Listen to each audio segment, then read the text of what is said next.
Teaching postoperative exercises before surgery allows patients to practice techniques while they are pain-free and alert.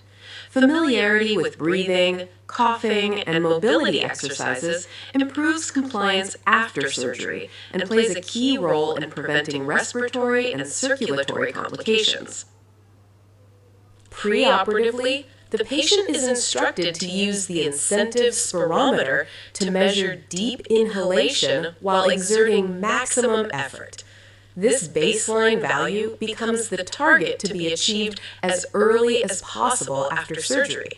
Establishing a goal motivates patients and promotes effective lung expansion in the postoperative period.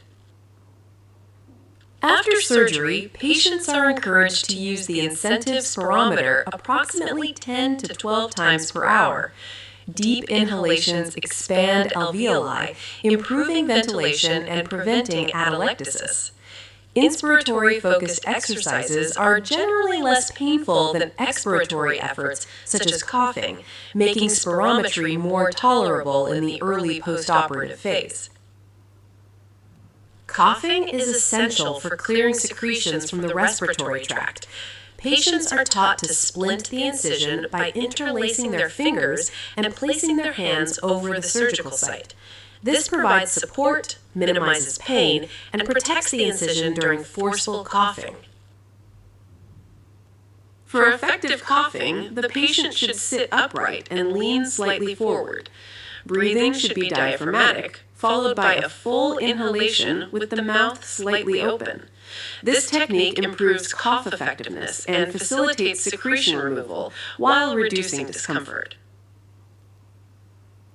Regular turning from supine to side-lying positions stimulates circulation, improves ventilation, and prevents pressure injuries. The nurse assists as needed, ensures proper alignment, and places a pillow between the legs for comfort. Patients should be repositioned at least every 2 hours.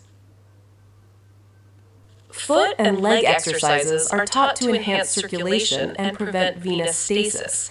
While lying supine, the patient bends one knee, lifts the foot, holds briefly, and lowers it.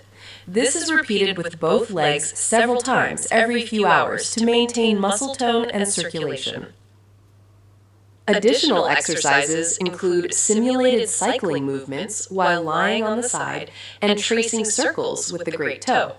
These activities promote ankle mobility, improve venous return, and significantly reduce the risk of deep vein thrombosis in postoperative patients.